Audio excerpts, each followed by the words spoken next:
Hi, I'm Shills. And I'm Suze, and welcome to EduBox. where you will find tips for teachers and help for your students. If you haven't already, and again I ask you, why haven't you? Please click that little red subscribe button down below, as well as the bell next to it, so that you get new notifications when new videos pop up. Yes, and we are on all the socials. All the socials, Pinterest, Twitter, Facebook. I don't know why I started with Pinterest. Instagram, all the important ones. You can find the links in the description box below, or look up at EduBox or at EduBoffins. So Suze, in our last video you introduced the idea of learning goals. I did, and learning goals for me makes me a little bit weird.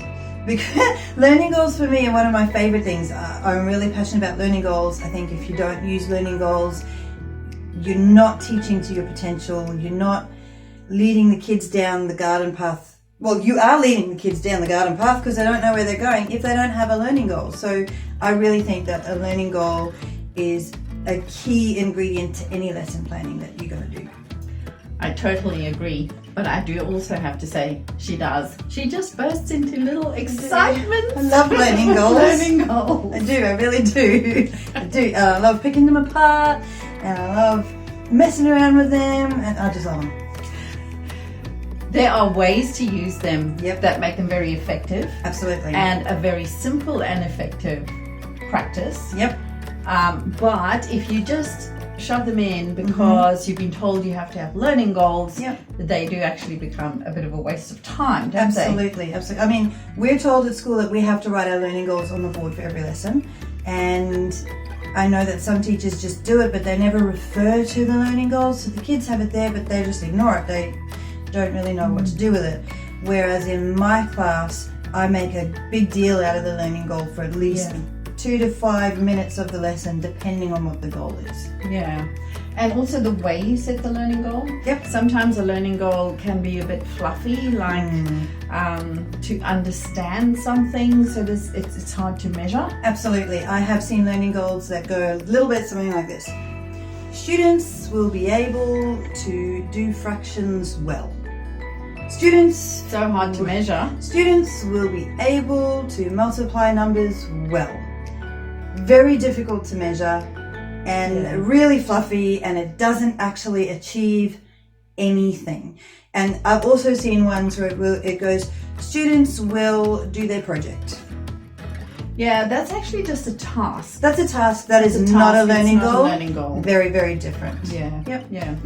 If you want to do something with the task, that's all well and good, but then you need to actually make a learning goal something that they've achieved within the task.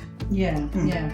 And I think the best way to make sure that you're not making a fluffy learning goal is to include a cognitive verb. Yep, absolutely. So you're thinking about Bloom's taxonomy, Mazzano's taxonomy. In Queensland, we literally just call them cognitive verbs. Yeah. And they're all like I like to say to my kids, they are thinking verbs. So we have doing verbs where we go to the shops and we drive a car and we write something.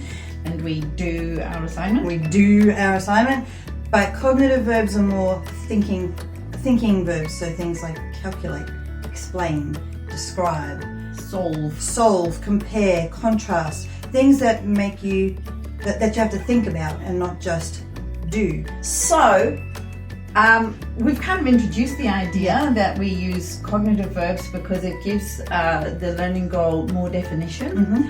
But there are other reasons why it's important to use the cognitive verbs in your learning goals. Absolutely. So if you ever look at an exam that's written externally, or if you look at the NAPLAN exams, if you look at QCS, which is now finished and never happening again, but all of those external exams and NAPLAN and whole school testing, they actually use those cognitive verbs in their question. So if the kids know how to use a cognitive verb because you have, as the teacher, have taught them what it means, taught them how to do it through the learning goal, they're far more likely to be able to understand one of those questions in an exam and be able to answer it appropriately. Yeah, it does stop them from mixing up cognitive verbs that are similar, like compare and contrast. And it just, lesson by lesson, helps them to focus on exactly what a question is asking them to do. Yeah, definitely.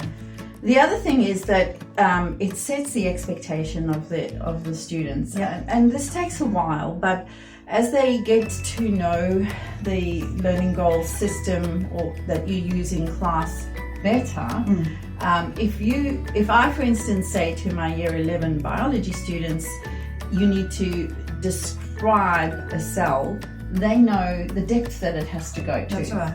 Whereas if I use the word explain, they would know that it has to go into much more detail. That's right. Because when you're describing something, really you're just looking at it and you're telling me what you see. When if you're explaining something, you're actually teaching someone else. So it definitely needs that little bit extra depth of knowledge. So if I were to ask Shells to give me an example, I might say something like, all right, I might write on the board, I will be able to describe the 3 states of matter. What kind of an answer would we be, what kind of a thing would we be expecting students to do for that? So they're only describing the 3 states of matter, so they have to say what the 3 states of matter look like. Yep. So if I was a student, I would be saying, describe the 3 states of matter. We have got gas, we've got liquid, and we've got solid. That's really just stating what they are. So I need to describe them.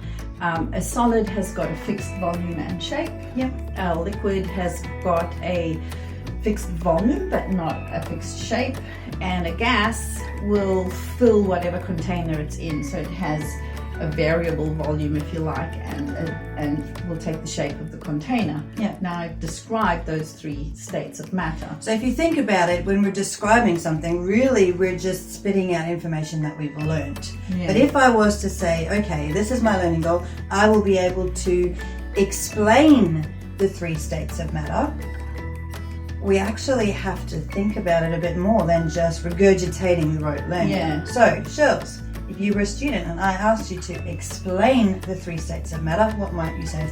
I might say, can I phone a friend? Or, and my friend might say, explain. So that means I need to say the how or the why. Yep. And give more detail. So I'm going to say why we have the 3 states of matter. So I would be going into more detail about the particle nature of matter and how different particles have got different amounts of energy. So in a solid, the particles have got very limited energy, so they are just vibrating, they're not moving around very much, so they are solid, and we have the fixed volume and shape. Whereas in a gas, the particles have got more energy, they're moving faster in straight lines randomly unless they collide with something, so they will spread out to fill the container with all the bits in between. That's it. So you can see where if you have in an exam a describe question might be more of a C standard question, and an explain question might be more of a high B or an A standard question. Absolutely. And so it's really important that kids know the difference between being asked a C standard, just regurgitate what you know, and an A standard, no way, I actually have to think about and justify and reason and elaborate on that. Yes, correct. The other thing that I've just thought about is that you also get those students who don't trust themselves, and they want to write everything they know and every elaboration for every question. Yep. And then they run out of time. Yes, and then they don't finish the exam. Yeah. So if they've been practicing every day, describe means this, therefore don't give me a lot of detail because you will run out of time. That's it. Save that detail for where you really need it. Yeah. And how we sort of teach them to do that is once you've written that learning goal up on the board, I will get a student to read it out, and then I will ask someone to, okay, tell me which one of these is the cognitive verb. And if it is one we haven't used a lot, we then have a little discussion about what that cognitive verb actually means and what it is actually asking us to do, so that the kids know by the end of the lesson what they need to be able to do to hit that learning goal. And the good thing about it is that in each subject you tend to have a smallish bank of cognitive verbs, and so those cognitive verbs are the meanings of those cognitive verbs are reinforced day by day as the students are learning. If you're doing maths, solve and calculate. come up a lot. That's the most common ones, and I put them on the board, and the kids are like, "Really, miss? Really?" I'm like, "Yes, because that's what we do." It's actually interesting because solve in the QCAA cognitive verbs means show you're working. There you go. And this is something that students often forget to do. That's right. So They it's just good. think they have to give an answer, but really, solve means put all that working in place so that we can then see the answer. Yeah, that's great. The third thing that's really important about cognitive goals is that it gives the students a measurable endpoint. If students know what they need to be able to achieve by the end of the lesson, they're far more likely to achieve it. Have you ever tried teaching a class that has no idea where it's going? I mean, the teacher knows where it's going, but the kids are kind of having to guess where they're going. It's really, really frustrating. Yeah. So the kids can actually see, well, can I actually do this thing by the end of the lesson? And I have a little tip for that, which we will share for you in the next lesson, to kind of get an overall idea of the class and where they stand in terms of that particular learning goal at the end of a lesson. Yeah. So that's a little bit of information about setting the learning goals and how to set them so that they're actually going to be measurable and they're going to be building up on the learning of the child. Yep. And in our next video, I believe we're going to have a look at good ways to implement them. Yep. And Absolutely. to measure the effectiveness of them. Yep, because it's all well and good to have that learning goal, but if you're not doing anything with it at the end, what's the point? So our next video, it's only going to be your Yeah. really high achieving students who are actually going to go, oh, I was supposed to learn that and I probably need to ask these questions. exactly.